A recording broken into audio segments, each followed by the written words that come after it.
এক্সপ্লেইনটি শুরু করার আগে আমার একটা বিশেষ অনুরোধ, দয়া করে তোমার হাতে সব কাজ ছেড়ে দিয়ে এক দৃষ্টিতে এই এক্সপ্লেইনটা দেখতে বসো, কারণ এই মুভিটা এতটাই টান উত্তেজনায় ভরপুর যে তুমি এক সেকেন্ডের জন্য চোখ ফেরাতে পারবে না। তো আজ আমরা দেখতে চলেছি ক্রিস্টোফার নোলান পরিচালিত বহুল আলোচিত মুভি ইনসেপশনের এক্সপ্লেনেশন, যেটাকে হলিউডের অন্যতম জটিল চলচ্চিত্র হিসেবে দেখা হয়।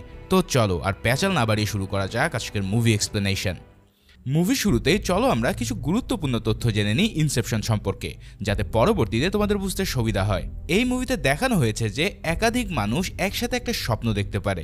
এই স্বপ্নের মূলত 3টা স্তর রয়েছে, যেখানে প্রতিটা স্তরের সময়সীমা আলাদা, যা তোমরা সিনেমা দেখলে বুঝতে পারবে। প্রথমে আমরা দেখতে পাই লিওনার্দো ডিক্যাপ্রিওকে, যার চরিত্রের নাম হচ্ছে ডমিনিক কোব। তার কাজ হচ্ছে মানুষের স্বপ্নে প্রবেশ করে সেই সব গোপন তথ্য চুরি করা যা তারা অন্যের কাছ থেকে লুকিয়ে রাখে। কোবের কাছে একটা বিশেষ দল এবং একটা বিশেষ মেশিন আছে। এই মেশিনে যদি দুজন মানুষ কানেক্টেড থাকে তাহলে একে অপরের সাথে স্বপ্নে চলে যেতে পারবে, অর্থাৎ যতজন এই মেশিনের সাথে কানেক্টেড থাকবে তারা একে অপরের স্বপ্নে আসা যাওয়া করতে পারবে। এছাড়াও একটি স্বপ্নের মধ্যে অনেকগুলো স্বপ্নের স্তর তৈরি করা যায়, বা সহজ ভাষায় একটা স্বপ্নের ভিতরে আরো অনেকগুলো স্বপ্নকেও দেখা যায়। চলো একটা উদাহরণ দিই। ধরো তুমি আর তোমার 6 জন বন্ধু একসাথে স্বপ্নে আছো। সেখানে যদি তোমরা ঘুমিয়ে পড়ো এবং একে অপরের বন্ধুর স্বপ্নের ভিতরে ঢুকে পড়ো, তাহলে একটা নতুন স্তর তৈরি হবে, অর্থাৎ স্বপ্নের মধ্যেই আর একটা স্তর তৈরি হলো। স্বপ্নের মধ্যে সময়গুলো অনেক দ্রুত চলে যায়। যেমন বাস্তব জগতে তুমি যদি 1 ঘন্টা ঘুমোও, তাহলে স্বপ্নের জগতে লেভেল 1-এ তোমার স্বপ্ন হবে 10 ঘন্টার মতো। আর যদি তুমি সেকেন্ড লেভেলে থাকো, তাহলে সেখানের সময় হবে 1 সপ্তাহ। একইভাবে লেভেল 3-তে সময় হবে প্রায় 6 মাস, অর্থাৎ যত গভীরের স্তরে যাওয়া যাবে সময় তত দীর্ঘ হবে। আর এই স্বপ্নের জগৎ থেকে বাস্তবে ফেরার জন্য রয়েছে 3টি উপায়। প্রথম উপায় হচ্ছে এরা স্বপ্নের জগতে যাওয়ার জন্য এক প্রকার ঘুমের ওষুধ ব্যবহার করে। এখন এই ওষুধের প্রভাব নির্দিষ্ট সময় পার হয়ে গেলে মানুষ সক্রিয়ভাবেই জেগে উঠতে পারবে। এবার দ্বিতীয় উপায়টা হচ্ছে ধাক্কা বা কিক। কোনো ঘুমন্ত ব্যক্তিকে যদি কেউ ধাক্কা দিয়ে পানিতে ফেলে দেয়, তাহলে তার ঘুম ভেঙে যাবে এবং সে এই স্বপ্নের জগৎ থেকে স্বাভাবিকভাবে বেরিয়েও আসবে। আর তৃতীয় উপায় হলো টোটেম, অর্থাৎ কেউ কিভাবে বুঝবে যে সে স্বপ্নে আছে না বাস্তবে আছে। কোবের কাছে একটা টোটেম আছে, যেটা সে স্বপ্নে ঘোরালে তা অনবরত ঘুরতেই থাকে, কখনো নিচে পড়ে না। কিন্তু বাস্তব জগতে সেই টোটেম কিছুক্ষণ ঘুরেই পড়ে যায়। এভাবেই সবাই স্বপ্ন আর বাস্তবের মধ্যে পার্থক্য বুঝতে পারে। আর এখান থেকেই আমাদের মুভির মেইন গল্প শুরু হয়। মুভির শুরুতে আমরা দেখি কোব সমুদ্রের ধারে পড়ে আছে এবং তাকে একজন বয়স্ক মানুষ বলে মনে হয়। মূলত কোব যেভাবে মানুষের স্বপ্নে ঢুকে তথ্য চুরি করতে পারে, যেমনটা আমরা আগেই বলেছি, ঠিক সেভাবেই সে কারো স্বপ্নে নতুন ধারণাও ঢুকিয়ে দিতে পারে। কোব যাদের কাছ থেকে আইডিয়া চুরি করে তাদের সেই আইডিয়াগুলো যথেষ্ট মূল্যবান হয়। যেমন কারো মাথায় নতুন কোনো মেশিন বানানোর পরিকল্পনা কিংবা নতুন কোনো ব্যবসা শুরুর পরিকল্পনা থাকে। এমনও হয় যে এখনো রিলিজ হয়নি এমন কোনো গানের লিরিক্স কিংবা রিলিজ না হওয়া কোনো মুভির স্ক্রিপ্ট, এরকম সমস্ত গুরুত্বপূর্ণ আইডিয়া থাকে। যাই হোক, কোব যখন সমুদ্রের ধারে পড়েছিল তখন কিছু সোলজার এসে তাকে চেক করে নিয়ে যেতে থাকে তাদের বস সাইটোর কাছে। সোলজাররা কোবের কাছ থেকে দুটো জিনিস পায়, একটা বন্দুক এবং একটা টোটেম। তখন সাইটো জিনিসগুলো দেখে বলে যে তোমার মতন একজন মানুষ অনেক আগে আমার সাথে দেখা করেছিল যার কাছে এই দুটো জিনিস ছিল। এরপর কাহিনী চলে যায় সম্পূর্ণ ফ্ল্যাশব্যাকে, যেখানে আমরা দেখি তরুণ সাইটো একজন বিশিষ্ট জাপানিজ বিজনেসম্যান, আর তার সঙ্গে কোব এবং আর্থারও রয়েছে এবং তারা সবাই তখন তাদের যৌবনে। সাইটো খাচ্ছে আর কোব ও আর্থারের সাথে কথা বলছে। কোব তার কথার জ্বালা ফাঁসিয়ে সাইটোর থেকে তথ্য বের করার চেষ্টা করছিল। তখন কোব এবং আর্থার কোবেল ইঞ্জিনিয়ারিং কোম্পানির দেওয়া একটা মিশনে যায়। তাদের কাজ ছিল সাইটোর স্বপ্নে প্রবেশ করে তার গোপন তথ্য চুরি করা। তাই আর্থার এবং কোব কাজের ছুতোয় সাইটোর স্বপ্নের মধ্যে প্রবেশ করে। সেখানে কোব একটা কাগজ পায় যেখানে কনফিডেন্সিয়াল লেখা ছিল। এই কারণে সাইটো বুঝতে পারে যে সে স্বপ্ন দেখছে এবং নিজের স্বপ্ন সে নিয়ন্ত্রণ করা শুরু করে। এরপর সে কোব ও আর্থারকেও ফাঁদে ফেলে দেয়।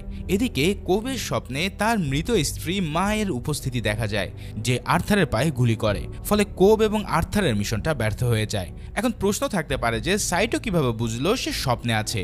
তো এই স্বপ্নের একটা আর্কিটেক্ট ছিল যার নাম নাস।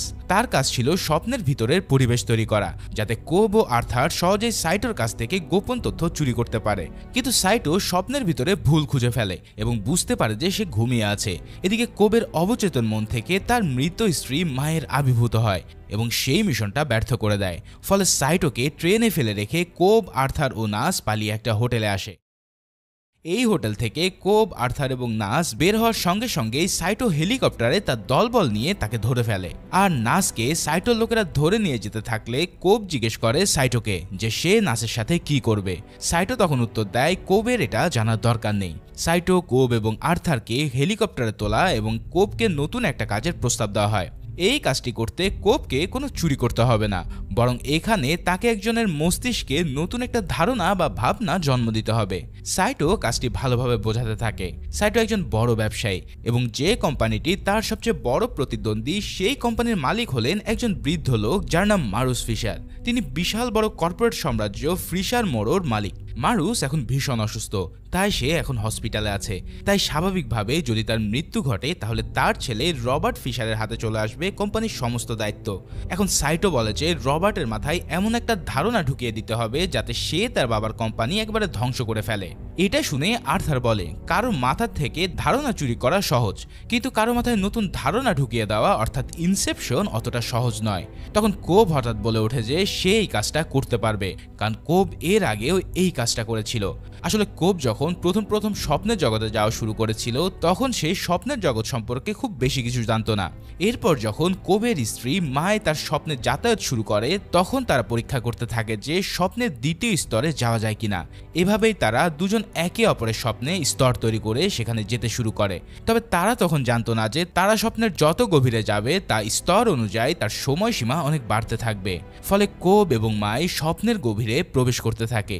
এভাবেই তারা এক একটা স্তরে 50 বছর পর্যন্ত কাটিয়ে দেয়, কারণ তখন তো সময় অনেক ছিল। স্বপ্নের এত গভীর স্তরে গিয়ে মাই বাস্তব এবং স্বপ্নের জগতের মধ্যে পার্থক্য বুঝতে পারছিল না। তাই মাই একদিন কোবকে বলে এটা স্বপ্নের জগৎ, তাই আমাদের বাস্তব জগতে ফিরে যেতে হলে আমাদের জেগে উঠতে হবে, আর জেগে উঠতে হলে স্বপ্নের জগতে আমাদের দুজনকেই মরতে হবে। এখানে একটা জিনিস পরিষ্কার করে দেই, যদি তারা স্বপ্নের 4 নম্বর লেয়ারে থাকে তাহলে তারা 3 নম্বর স্তরে পৌঁছে যাবে। এরপর 3 নম্বর স্তরে মারা গেলে তারা যথারীতি সেকেন্ড ফেজে চলে আসবে, আর সেকেন্ড স্টেজেও যদি মারা যায় তাহলে প্রথম স্টেজে। এভাবেই তারা বাস্তব জগতে ফিরে আসতে পারবে। এখন এমন করেই স্বপ্নে যত গভীর স্তরে যাওয়া যাবে তাকে এক একটা স্তর পার করে বাস্তবতায় ফিরে আসতে হবে। এভাবেই কোব এবং মাই তাদের বাস্তবে ফিরে আসে এক একটা স্তর পার করে। কিন্তু মায়ের এখানে হঠাৎ মনে হতে থাকে যে তারা এখনো স্বপ্নের জগতে আছে, তাই এখান থেকে বের হওয়ার জন্য তাকে মরতে হবে। তবে কোব তাকে বারবার বলে যে আমরা ইতিমধ্যে বাস্তবতায় চলে এসেছি। কিন্তু মায়ের মাথায় তো কোবের সেই কথাটাই গেঁথেছিল যে তাদের স্বপ্নের জগৎ থেকে বাস্তবে ফিরে আসার জন্য তাদের মরতে হবে। ফলে যা হওয়ার তাই। কোব তাদের বিবাহ বার্ষিকীর উপলক্ষে ফুল নিয়ে বাসায় ফিরে দেখে যে মাই ঘরের জানলায় বসে আছে। কোব ঘরে ঢুকতেই মাই একই কথা বলতে থাকে যে বাস্তব দুনিয়ায় পদার্পণ করতে হলে তাকে মরতে হবে। কোব তাকে অনেক বোঝানোর চেষ্টা করে, কিন্তু মাই কিছুতেই তা না বুঝে জানলা থেকে লাফ দেওয়ার প্ল্যান করে। সে আগেই বলে রাখে যে আমার আইনজীবীকে আমি চিঠি দিয়ে রেখেছি, যদি আমি মারা যাই তাহলে আমার দায় কারোরই নয়, বরং তোমার মানে কোবের হবে। এই কথা বলে সে জানলা থেকে ঝাঁপ দিয়ে সেখানেই মারা যায়। এরপর মায়ের চিঠি অনুসারে কোবের পিছনে পুলিশ লেগে যায় এবং কোব বাধ্য হয় দেশ ছাড়তে, যার ফলে সে তার দুটো সন্তান থেকে আলাদা হয়ে পড়ে। এটাই ছিল কোবের জীবনের অতীত গল্প। এবার বাস্তবে হেলিকপ্টারে বসে সাইটো তাকে একটা প্রস্তাব দেয়। সে বলে যদি কোব তার দেওয়া কাজটি করে দিতে পারে তাহলে সে তাকে দেশে ফেরার ব্যবস্থা করে দেবে। তাছাড়াও তার উপরে থাকা পুলিশ কেসগুলো সাইটো তার ক্ষমতা ব্যবহার করে স্থায়ীভাবে বন্ধ করে দেবে। এই সব কথাবার্তা শোনার পর কোব এই প্রস্তাবে রাজি হয়ে যায়। তাই এখন তার নতুন টার্গেট হচ্ছে রবার্ট ফিশার, যার মাথায় তাকে এমন একটা আইডিয়া ঢুকিয়ে দিতে হবে যাতে রবার্ট যেন তার বাবার কোম্পানিটি আর না চালায়। এখন এই বিপজ্জনক কাজটা করার জন্য কোবের একটা বড় টিমের প্রয়োজন। এছাড়াও সবচেয়ে বেশি দরকার একজন ভালো আর্কিটেক্ট, যে নিজের কল্পনা শক্তি দিয়ে একদম বাস্তবের মতো নিখুঁত পরিবেশ তৈরি করতে পারে। যাই হোক, আর্কিটেক্ট এখানে বিল্ডিং, রাস্তা সবকিছুই বাস্তবের মতন তৈরি করবে। এই কাজের জন্য কোব নিয়োগ দেয় অ্যাড্রিয়ান নামের একটা মেয়েকে, যে ছিল একজন দক্ষ আর্কিটেক্ট, কিন্তু এর আগে কখনো সে কারোর সাথে শেয়ার করে স্বপ্নে যায়নি। তাই এই স্বপ্নের জগৎ সম্বন্ধে আড্রিয়ানের কোনো ধারণাই ছিল না। যাই হোক, কোবে তাকে এই স্বপ্নের জগৎ সম্পর্কে শেখাতে শুরু করে। আড্রিয়ান প্রথমে স্বপ্নের জগৎকে একটা ভ্রান্ত কল্পনা মনে করলেও ধীরে ধীরে সে এটা জটিল এবং বাস্তবতার কাছাকাছি পরিবেশ দেখে বিস্মিত হয়। কোব তাকে শেখায় কিভাবে স্বপ্নের ভিতরে পুরো একটা পরিবেশ তৈরি করা যায়, যেমন রাস্তা, দালান, সিঁড়ি সবকিছু। এক পর্যায়ে কোব নিজেই আড্রিয়ানকে স্বপ্নে নিয়ে যায়। অথচ আদ্রিয়ান বুঝতেই পারে না যে সে স্বপ্নে আছে। হঠাৎ করে স্বপ্নে একটা অদ্ভুত ঘটনা ঘটতে থাকে। রাস্তার লোকেরা তার দিকে তাকাতে থাকে এবং চারিপাশে একরকম চাপ তৈরি হয়। কোপ তখন ব্যাখ্যা করে যে যখন কেউ স্বপ্নাদর্শী তৈরি করার বাস্তবতার ব্যাঘাত ঘটায় তখন স্বপ্নের অবচেতন প্রতিরক্ষা ব্যবস্থা সক্রিয় হয়। অ্যাড্রিয়ান নিজের কল্পনার সাহায্যে একেবারে গঠন করতে থাকে একটা অসম্ভব জিনিস, যেমন একটা ভাঁজ হয়ে যাওয়া শহর কিংবা অদ্ভুত ধরনের সিঁড়ি। এতেই বোঝা যায় যে সে স্বপ্ন নির্মাণে অসাধারণ প্রতিভাবান। আদ্রিয়ানকে প্রমাণ দেওয়ার জন্য কোপ তার স্বপ্নের মধ্যে কিছু অদল বদল করে, তবে আদ্রিয়ানের এতে বিশ্বাস হয় না যে সে স্বপ্নের মধ্যে আছে। তখন কোপ তাকে বলে যে স্বপ্ন আর বাস্তবের মধ্যে পার্থক্য করা খুবই কঠিন। তবে এই শিক্ষার মাঝেই কোবের অবচেতন থেকে মায় বারবার আবির্ভূত হতে থাকে, যেটা আদ্রিয়ানকে আতঙ্কিত করে তোলে। এই স্বপ্নে মায় এসে অ্যাড্রিয়ানের পেটে ছুরি ঢুকিয়ে দেয়, ফলে অ্যাড্রিয়ান জেগে উঠে বলে যে এটা আমি আর করব না। কিন্তু পরে যখন সে বুঝতে পারে যে এই কাজের গুরুত্ব ও নিজের ভূমিকাটা কত বড়, তখন সে রাজি হয়ে যায়। পরবর্তীতে কোবের কাছ থেকে অ্যাড্রিয়ান জানতে চায় যে এই মায় আসলে কে, কেন সে বারবার তোমার স্বপ্নে এসে সব ভেঙে ফেলতে চায়। এই সব কথা শুনে কোব তাকে সব ব্যাখ্যা করে। সে বলতে থাকে তার স্ত্রী তাকে গভীরভাবে ভালোবাসত। সেই ভালোবাসার শক্তি এতই ছিল যে কোব আজও মাইকে ভুলতে পারেনি। যদিও বাস্তবে মাই অনেক আগে মারা গেছে, কিন্তু কোবের মনের ভিতরে তার অজস্র স্মৃতিতে মা এখনো জীবিত। এই স্বপ্নগুলোই স্বপ্নের জগতে মায়ের রূপে ফিরে আসে বারবার। এরপর কোব ব্যাখ্যা করে যে স্বপ্নের জগতে যখনই সে প্রবেশ করে তার অবচেতন মায়ের স্ত্রী এমনভাবে জমে আছে যে সে সক্রিয়ভাবে স্বপ্নে ঢুকে পড়ে। এই মায় চায় না কোব অন্য কোনো কাজে সফল হোক, তাই সে সবকিছু ধ্বংস করে দিতে চায় যেন কোব এই সব কিছু ছেড়ে তার কাছে চলে আসে। মায় চায় সে যেন সব ছেড়ে দিয়ে মৃত্যুকে গ্রহণ করে, যেন তারা আবারও একসাথে বাস্তবের জগতে ফিরতে পারে। এই সব কথা শুনে আদ্রিয়ান প্রথমবারের মতো বুঝতে পারে যে কোব কেমন গভীর মানসিক যন্ত্রণার ভিতর দিয়ে যাচ্ছে। সে অনুভব করে এই মিশনের সবচেয়ে বড় বাধা বাইরের লোক নয়, বরং কোবের নিজের মন, তার অতীত, তার অপরাধবোধ। এই স্মৃতিতে তার সবচেয়ে বড় শত্রু হলো তার স্ত্রী। কোব আরও জানায় যে তার স্বপ্নের জগতে যাওয়ার জন্য যে মেশিনটা ব্যবহার করা হয় সেটা মূলত প্রথমে আর্মিরা বানিয়েছিল তাদের নিজস্ব প্রয়োজনের জন্য। তাদের মূল উদ্দেশ্য ছিল সৈনিকদের ঘুমের সময় প্রশিক্ষণ দেওয়া, যাতে বাস্তব যুদ্ধক্ষেত্রে তারা আরও দক্ষ হতে পারে। কিন্তু পরে কোব এবং তার টিম সেই মেশিন সম্পর্কে যাবতীয় তথ্য সংগ্রহ করে নিজেরাই আরেকটা মেশিন তৈরি করে ফেলে। এই জটিল কাজ সফলভাবে বাস্তবায়ন করার জন্য এরপর কোব গড়ে তোলে একটা দক্ষ টিম। প্রথমে তার টিমে অন্তর্ভুক্ত করা হয় ইমেজ নামের একজনকে। ইমেজ এমন একজন ব্যক্তি যে মানুষের অবচেতন মনের গঠন, অভ্যাস, স্মৃতি খুব ভালোভাবে বুঝতে পারে। সবচেয়ে গুরুত্বপূর্ণ বিষয় হলো ইমেজ মানুষের হাবভাব, আচরণ, ভাষাভঙ্গি এবং অঙ্গভঙ্গি দেখে অনায়াসেই সেই মানুষের রূপ ধারণ করতে পারে। এখন স্বপ্নের জগতে সে অন্য কারো রূপে রূপান্তরিত হতে পারে, যা এক ধরনের ফর্জারি বা ছলনা ছিল। তাই ইমেজ এই কাজে একজন অভিজ্ঞ এবং দক্ষ সদস্য। এরপর সে যায় ইউসুফ নামের একজন হার্বালিস্ট বা ভেষজ বিশারদের কাছে। ইউসুফ একজন বিশেষজ্ঞ যে বিভিন্ন ধরনের ভেষজ উপাদান থেকে ওষুধ তৈরি করতে পারে। স্বপ্নে দীর্ঘ সময় থাকা এবং গভীর ঘুমে প্রবেশ করা সহজ হোক, এই উদ্দেশ্যে ইউসুফ তৈরি করে এমন এক ওষুধ যা খেলে মানুষ গভীরভাবে ঘুমিয়ে পড়ে এবং সহজে সেটা জাগে না। এমনকি ইউসুফ এমন সব মিশ্রণ বানাতে পারে যার ফলে ঘুমন্ত অবস্থা অনেকক্ষণ স্থায়ী হয় এবং স্বপ্নের ভিতরের স্বপ্নেও যাওয়া পসিবল হয়। এভাবেই কোব ধীরে ধীরে তার মিশনের জন্য প্রত্যেকটা গুরুত্বপূর্ণ সদস্যদের জোগাড় করে। তাই তার পরবর্তী ধাপ হলো একটা নিখুঁত পরিকল্পনা তৈরি করা। সে সবাইকে একটা জায়গায় বসিয়ে বলে যে এত বড় এবং জটিল একটা মিশন একটিমাত্র স্বপ্নের স্তরে শেষ করা সম্ভব না, কারণ এবার তাদের কাজ হলো তথ্য চুরি নয়, বরং একজন মানুষের মনে একটা সম্পূর্ণ নতুন ধারণা বসিয়ে দেওয়া, যাকে বলা হয় ইনসেপশন। এই কাজটা এতটাই সূক্ষ্ম এবং জটিল যে এটা করার জন্য সে বলে আমাদের একাধিক স্বপ্নের স্তর তৈরি করতে হবে। এর মানে তারা একটার পর একটা স্বপ্নের ভিতরে যাবে এবং প্রতিটা স্তরেই তাদের কাজ ধাপে ধাপে সম্পূর্ণ করা হবে। সে প্ল্যান করে মোট 3 লেয়ারের স্বপ্নে তৈরি করার। এরপর কোব সবাইকে বোঝায় যে বাস্তব জগৎ থেকে স্বপ্নের জগতে যাওয়ার জন্য তাদের টার্গেট রবার্ট ফিশারকে নিয়ে একই সঙ্গে ঘুমাতে হবে এবং ঘুমন্ত অবস্থায় তাকে স্বপ্নের স্তরে নিয়ে যেতে হবে। এর জন্য ইউসুফ এমন একটা শক্তিশালী ওষুধ তৈরি করবে যা তাদের সবাইকে অন্তত 10 ঘন্টা গভীর ঘুমে রাখবে। এবার কোব সময় গণনার ব্যাখ্যা দেয়। সে জানায় স্বপ্নের সময় বাস্তবের তুলনায় অনেক বেশি ধীরে চলে। ফার্স্ট লেয়ারে তারা পাবে 1 সপ্তাহ সময়, সেকেন্ড লেয়ারে 6 মাস এবং তৃতীয় লেয়ারে পাবে আরও অনেক দীর্ঘ সময়, যেমন 10 বছর। এখন এই পুরো সময়ের ভিতরে তাদের মিশনটা সফল করতে হবে। আর তাদের মেন টার্গেট হচ্ছে রবার্ট ফিশারের মস্তিষ্কে এমন একটা ধারণা রোপণ করা যাতে সে তার বাবার কোম্পানি নিজেই ভেঙে দেয়। তবে এখানে তাদেরকে ভীষণভাবে সতর্ক থাকতে হবে, কারণ 10 ঘন্টা ঘুমানোর জন্য ইউসুফ যে ওষুধ তৈরি করেছে সেটা অনেক শক্তিশালী।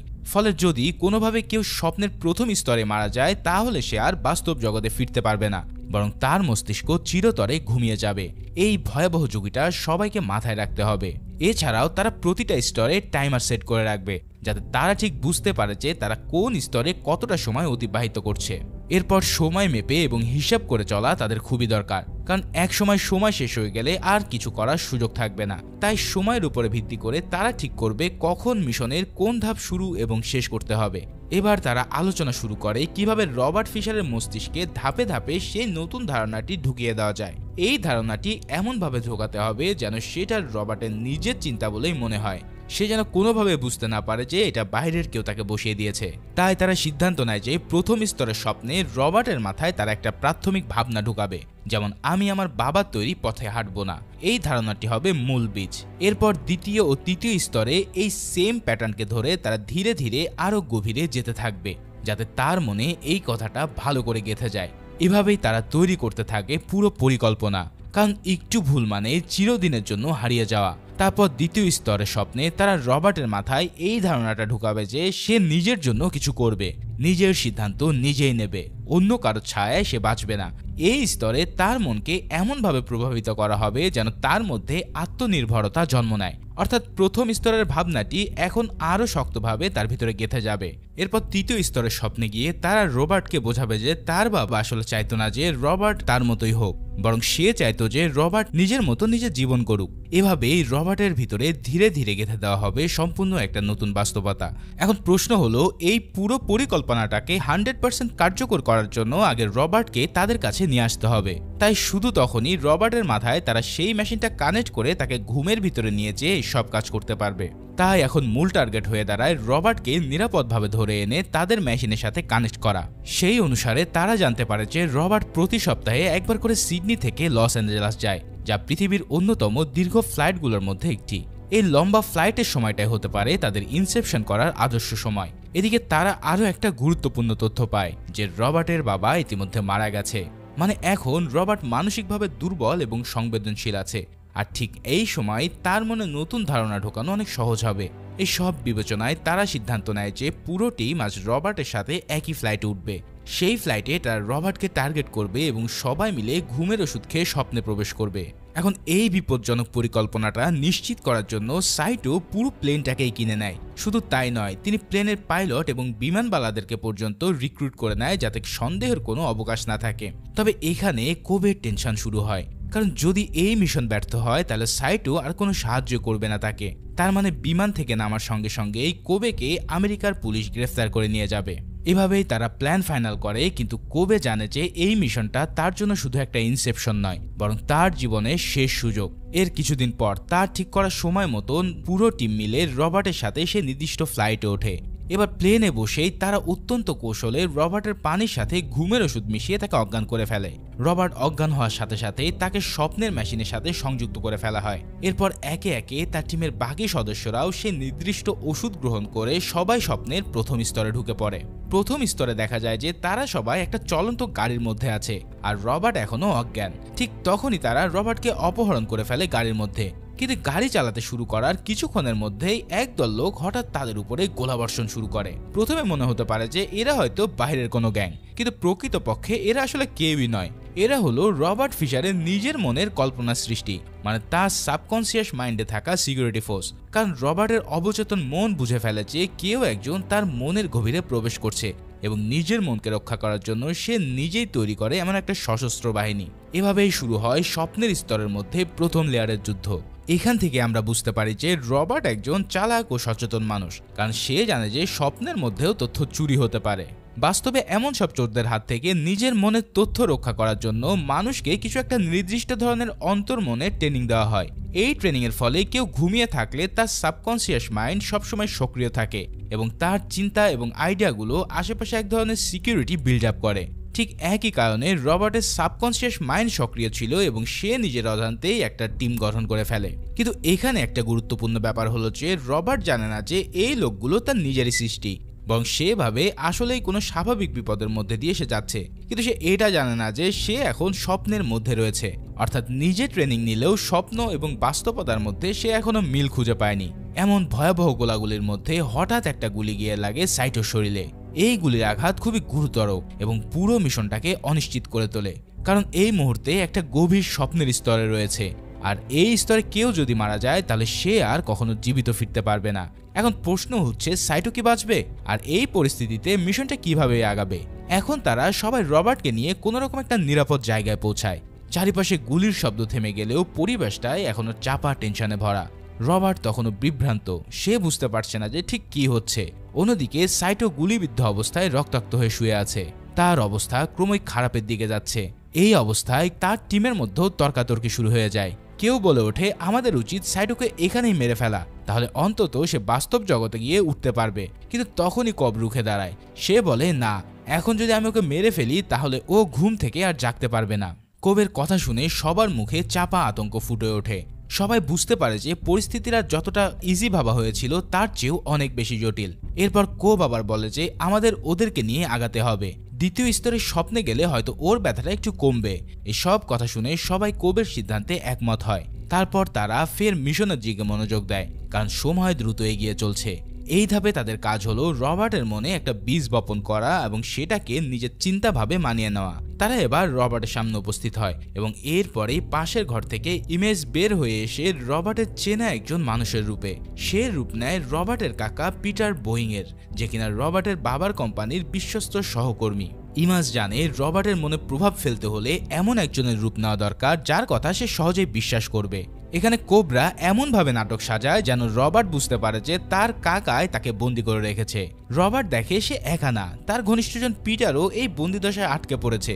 এই মানসিক পরিস্থিতিতে রবার্ট কিছুটা নরম হয়ে পড়ে এবং তখনই শুরু হয় মূল কাহিনী। পিটার ধীরে ধীরে রবার্টের মনে বিশ্বাস স্থাপন করে। সে রবার্টকে বলে তোমার বাবা যেমন ছিল তেমন তোমার হওয়ার দরকার নেই, তোমার মধ্যে নিজের আলাদা একটা পরিচয় করার ক্ষমতা আছে, তুমি চাইলেই অনেক বড় কিছু করতে পারবে, তুমি সবার সামনে প্রমাণ করে দাও যে তুমি একা অনেক কিছু পারো। এই কথাগুলো রবার্টের মনে একটা আনন্দ তৈরি করে। সে মনে করতে থাকে সত্যিই তো, আমি তো নিজেই করতে পারবো। এরপর তারা সবাই একটা গাড়িতে উঠে পড়ে। গাড়িতে বসে তারা আবারও ঘুমের ওষুধ নেয়। এবার মিশন আরো গভীরে যাবে, অর্থাৎ স্বপ্নের দ্বিতীয় লেয়ারে প্রবেশ করবে তারা। এদিকে দেখা যায় ইউসুফ প্রথম স্বপ্নের স্তরে থেকে যায়। তার কাজ হলো সেই গাড়িটাকে চালিয়ে নিরাপদে রাখা এবং প্রয়োজন হলে সবাইকে জাগিয়ে তোলার জন্য কিক তৈরি করা। স্বপ্নের এক স্তর পেরিয়ে এখন রবার্টের মন আরো গভীরভাবে বীজ রোপণের পালা শুরু। স্বপ্নের দ্বিতীয় লেয়ারে গেলে দেখা যায় যে তারা সবাই একটা বড় হোটেলে আছে। এখানে কোব নিজেই প্রথমে রবার্টের কাছে যায় এবং তাকে বোঝানোর চেষ্টা করে যে এটা একটা স্বপ্ন এবং কোবই হলো তার সাবকনসিয়াস মাইন্ডের রক্ষাকারী। যেহেতু রবার্ট পূর্বে সিকিউরিটি ট্রেনিং নিয়েছিল, তাই কোব একাধিকবার চেষ্টা করে তাকে বোঝায় যে কোবই হচ্ছে তার নিরাপত্তা কর্মী, যে স্বপ্নের মধ্যে তাকে রক্ষা করতে এসেছে। কোবের কথাবার্তা শুনে ধীরে ধীরে তার বিশ্বাস হওয়া শুরু হয়। ফলে রবার্টের মনে যে আসল নিরাপত্তা বাহিনী ছিল তারা রবার্টকেই নিজের শত্রু ভেবে ফেলে। এই কারণে কোবের সামনেই তারা আক্রমণ শুরু করে, কিন্তু কোব তার সবাইকে একে একে মারতে থাকে। এরপর সে রবার্টকে জিজ্ঞেস করে যে স্বপ্নে আসার আগে বাস্তবে তার সাথে ঠিক কি ঘটেছিল। এটা সে জানতে চাইছে, কারণ এই স্মৃতিটাই তাদের তৃতীয় লেয়ারে ঢোকার জন্য মেন চাবিকাঠি।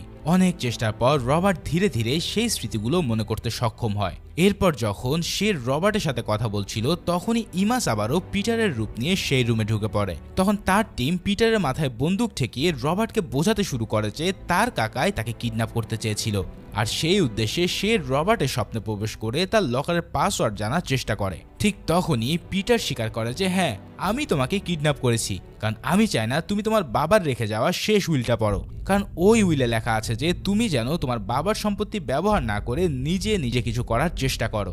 এরপর কোব রবার্টকে বোঝানোর চেষ্টা করে যে এখন আমাদের পিটারের স্বপ্নে প্রবেশ করতে হবে এবং সেখানে গেলে আমরা জানতে পারবো যে সে সত্যি বলছে কিনা। আসলে কোব এখানে রবার্টের স্বপ্নের আরো গভীর স্তরে প্রবেশ করতে চাইছিল, আর এই অবস্থায় অর্থাৎ দ্বিতীয় লেয়ার থেকে পাহারার কাজ করতে থাকে।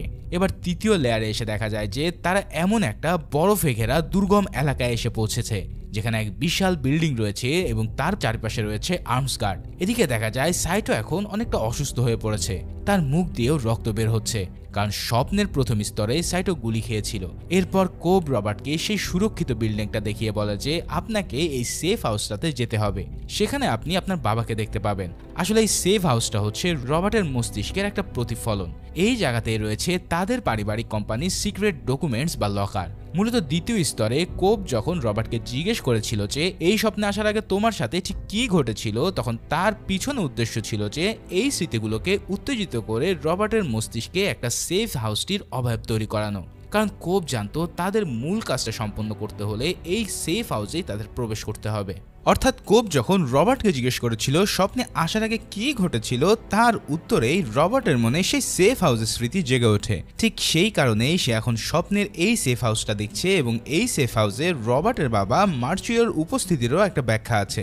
স্বপ্নের দ্বিতীয় স্তরে রবার্ট যখন পুরাতন স্মৃতি মনে করতে থাকে, ঠিক তখনই তার মনে পড়ে যায় তার বাবা কিভাবে হসপিটালের বেডে মৃত্যুবরণ করেছিলেন। এখন সেই স্মৃতি আরো একবার তাজা হয়ে ওঠে আর এই সেফ হাউসের মধ্যে সেটা দেখা যায়। এরপর কোবের টিম এবং রবার্টরা মিলে ওই বিল্ডিং এর ভিতরে প্রবেশ করে। তারা সেখানে থাকা সকল নিরাপত্তা কর্মীদেরকে গুলি করিয়ে সরিয়ে দেয়। সবকিছুই প্রায় ঠিকঠাক মতোই চলছিল, কিন্তু তখনই হঠাৎ করে কোবের স্ত্রী মাই সে জায়গায় এসে হাজির হয় এবং কোনো কিছু না বলে সরাসরি রবার্টকে গুলি করে মারে, যার ফলে রবার্ট নির্ধারিত সময়ের আগে স্বপ্নের ভিতরে মারা যায়। যেহেতু তারা সবাই এক্সট্রিম ঘুমের ওষুধ নিয়েছিল, তাই স্বপ্নে মারা যাওয়ার ফলে রবার্ট ঘুম থেকে জেগে ওঠে না, বরং চলে যায় গভীর স্বপ্নে অর্থাৎ কোমায়, অর্থাৎ আরো গভীর স্তরে, যেখান থেকে ফিরে আসা প্রায় অসম্ভব। এই ঘটনা ঘটার পর কোব সিদ্ধান্ত নেয় যে যেভাবেই হোক রবার্টকে তার ফিরিয়ে আনতেই হবে, কারণ যদি ও ফিরে না আসে তাহলে তাদের গোটা মিশনটাই ব্যর্থ হয়ে যাবে। রবার্ট যে কোমায় চলে গেছে তার মানে সে এখন সবচেয়ে দীর্ঘ একটা স্বপ্নের স্তরে ঢুকে পড়েছে, আর তার সাথে সাথে সাইটের অবস্থাও দ্রুত খারাপের দিকে যাচ্ছে, অর্থাৎ সেও শীঘ্রই কোমায় চলে যাবে। এই পরিস্থিতিতে কোব ঠিক করে যে সে অ্যাড্রিয়ানকে সঙ্গে নিয়ে আরেকটা স্তরে অর্থাৎ রবার্টের কোমার জগতে প্রবেশ করবে। এই স্তরে তাদের রবার্টকে খুঁজে পেতে হবে এবং ফিরিয়ে আনতে হবে তৃতীয় স্তরে। এবার এইখানে পৌঁছানোর পর কোব বুঝতে পারে যে এটাই সেই জায়গা যেখানে কোব এবং তার স্ত্রী একসাথে স্বপ্নে আসতো। কোব জানতো এখানে মায় আবারও ফিরে আসবে এবং ঠিক আগের মতোই তার মিশনে বাধা দেবে। তাই এবার কোব সরাসরি মায়ের কাছে যায়, সেই ঘরে যেখানে আগে তারা একসাথে বাস করত। কোব অ্যাড্রিয়ানার কাছে পৌঁছে তারা দেখতে পায় যে মায় আগেই রবার্টকে বন্দি করে রেখেছে সেই ঘরে। মায় তখন কোবকে বলে, আমি রবার্টকে একটা শর্তেই ছেড়ে দেব, যদি তুমি আজীবনের জন্য আমার সাথে এখানেই থেকে যাও। এই কথা শুনেই অ্যাড্রিয়ানা আর দেরি না করে রবার্টকে সে উপর থেকে নিচে ফেলে দেয় যাতে সে তৃতীয় স্তরে জেগে উঠতে পারে। তারপর অ্যাড্রিয়ানা নিজেই মাইকে গুলি করে এবং সেও উপর থেকে নিচে ঝাঁপ দেয়, যার ফলে অ্যাড্রিয়ানা আর রবার্ট দুজনেই স্বপ্নের তৃতীয় স্তরে ফিরে আসে এবং কোমার জগৎ থেকে বেঁচে ফেরে। এদিকে রবার্ট যখন আবার তৃতীয় স্তরে ফিরে আসে তখন সে সেই নির্দিষ্ট ঘরে প্রবেশ করে যেটা তার সেফ হাউস হিসেবে দেখানো হয়েছিল। রবার্ট এখানে দেখতে পায় তার বাবা অসুস্থ হয়ে শুয়ে আছে এবং তার মনে হয় যে তার বাবা তাকে কোনোদিন ভালোবাসতো না, কিন্তু সে ঘরে যখন সে একটা পুরাতন লকার খুঁজে পায় তখন সে দেখে যে তার ছোটবেলার একটা খেলনা এবং সেখানে একটা কাগজের পাখা আছে। ঠিক তখনই তার বাবা তাকে বলে যে আমি তোমার উপর রাগ করতাম কারণ তুমি সব সময় আমার মতো হতে চাইতে, কিন্তু আমি চেয়েছি তুমি নিজেকে খুঁজে পাও, নিজের একটা সুন্দর পরিচয় গড়ে তোলো। ঠিক এই কথাটা শোনার পরে রবার্টের মাথায় এটা এমনভাবে গেঁথে যায় যে সে বুঝে ফেলে তার নিজস্ব একটা পরিচয় গড়ে তোলাটা অনেক জরুরি, কারণ তার বাবা যেহেতু চাইতো না সে তার মতন হোক, তাই সে এখন থেকে নিজেই কিছু করে দেখাবে। আসলে এই কথাগুলো তার বাবার বাস্তব কোনো বক্তব্য ছিল না, বরং রবার্টের কল্পনার ফসল ছিল। তাই কোবের টিম যেটা তাকে থিঙ্কিং করতে বলেছিল রবার্ট এখন তাই বিশ্বাস করতে শুরু করে, আর যার ফলেই এই বিশ্বাসটাই কোবের প্ল্যান সফল করে তোলে। শেষ পর্যন্ত যখন রবার্টের ভিতরে সেই বিশ্বাস পুরোপুরি গড়ে ওঠে তখন ইমাস সেই বিল্ডিং এ বসানো টাইম বোমা বিস্ফোরণ ঘটায়, যার ফলে তারা সবাই তৃতীয় স্তরে স্বপ্ন মারা যায় এবং দ্বিতীয় স্তরে ফিরে আসে। ঠিক এরভাবে দ্বিতীয় স্তরে একটা বিস্ফোরণ ঘটিয়ে তারা সবাই আবারও প্রথম স্তরে ফিরে আসে। তবে একটা প্রশ্ন রয়ে যায়, সবার সঙ্গে কোব কি যথারীতি দ্বিতীয় এবং প্রথম লেয়ারে চলে এসেছিল? উত্তর হচ্ছে না, কারণ আমরা আগেই দেখেছি যে রবার্টকে কোমা থেকে তৃতীয় স্তরের লেয়ারে ফেরত পাঠানোর পর কোব বেরিয়ে যায় সাইটোকে খুঁজতে। এরপর সবাই যখন ধাপে ধাপে ফিরে আসে তখন কোবকে কোথাও দেখা যায় না। তাহলে কোব কোথায় গেল? কোব আসলে কোথাও হারিয়ে যায়নি, এতদিন ধরে সে সাইটোকে খুঁজে বেড়াচ্ছে, আর এই সিনেমা শুরুর সিনটাই তার প্রমাণ। অর্থাৎ অনেক বছর খোঁজার পর অবশেষে সাইটোকে কোব খুঁজে পেয়েছে। এখানে তারা দুজনেই অনেক বুড়ো হয়ে গেছে এবং এখানে সাইটো তাকে পুরাতন কথাগুলো মনে করে দেওয়ার চেষ্টা করে। এই সব শোনার পর সাইটোরও সব মনে পড়ে যায়। এরপর তারা দুজনেই নিজেদেরকে মেরে স্বপ্নের লেয়ার পার হতে থাকে এবং এভাবেই অবশেষে তারা বাস্তব জগতে ফিরে আসে। এবার দেখা যায় তারা সবাই সেই প্লেনের মধ্যেই জেগে উঠেছে যেখান থেকে শুরু হয়েছিল এই স্বপ্নের সূত্রপাত। বাস্তবে ফেরার পর রবার্টের মাথায় এই আইডিয়াটা গেঁথে গেছে যে তার বাবার কোম্পানি আর চালাবে না, সে নিজে কিছু একটা করার চেষ্টা করবে। এখন যেহেতু মিশন সাকসেসফুল, তাই সাইটো তার ক্ষমতা বলে কোপের উপরে লেগে থাকা সমস্ত অভিযোগ খারিজ করে দেয়, যার কারণে কোপ আজ অনেক বছর পর নিজের বাড়িতে ফিরতে পারে। তাই এয়ারপোর্ট থেকে সে সোজা নিজের বাড়িতে আসে। আজ কোপ খুবই খুশি ছিল, কিন্তু কোবের হঠাৎ সন্দেহ হতে থাকে যে সে আবারও স্বপ্ন দেখছে না তো।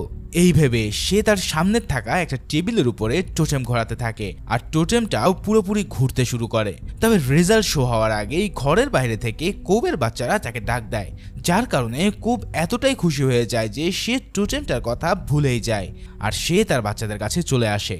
কিন্তু কিছু মুহূর্ত পরে দেখা যায় যে টোটেম এখনো ঘুরছে আর এখানেই মুভিটা শেষ হয়ে যায়। তার মানে এই মুভিটার এন্ডিং দর্শকের মনে প্রশ্ন জাগাবে যে এটা আসলে স্বপ্ন ছিল নাকি এটা ছিল বাস্তব। এখানে অনেকেই নিজে নিজে থিওরি দিয়ে থাকে।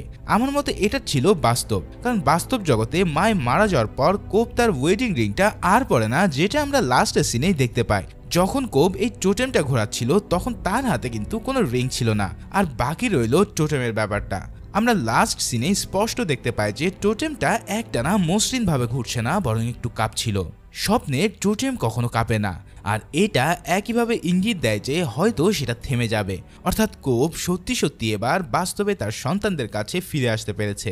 এছাড়াও মুভিটাতে একটা ইমোশনাল রেজুলেশন আছে। নোলান নিজেই বলেছিল যে এটা মূলত কোবের গল্প, তার গিল্ড থেকে মুক্তি পাওয়ার গল্প। সে মাইকে ছেড়ে দিয়েছে, তার ভুলগুলো মেনে নিয়েছে এবং শেষ দৃশ্যে সে আর টোটেমের দিকে ফিরেও তাকায়নি, কারণ তার কাছে সবচেয়ে গুরুত্বপূর্ণ ছিল তার সন্তানদের মুখ দেখা, সেটা হোক স্বপ্নে বা বাস্তবে। তবে ডিরেক্টর ইচ্ছাকৃতভাবে এটাকে একটা মিস্ট্রি করে রেখেছে যেন প্রত্যেকেই নিজে নিজের মতন ব্যাখ্যা করতে পারে। সো তুমিও চাইলে তোমার মতো করে একটা ড্রিম এন্ডিং করতে পারো। তো তোমার মনে কি থিওরি আছে তা আমাকে কমেন্টস করে জানাও। আর খুব শীঘ্রই দেখা হচ্ছে এমন মাস্টারপিস মুভির এক্সপ্লেনেশন নিয়ে। সেই পর্যন্ত সবাই ভালো এবং সুস্থ থাকো। আল্লাহ হাফেজ।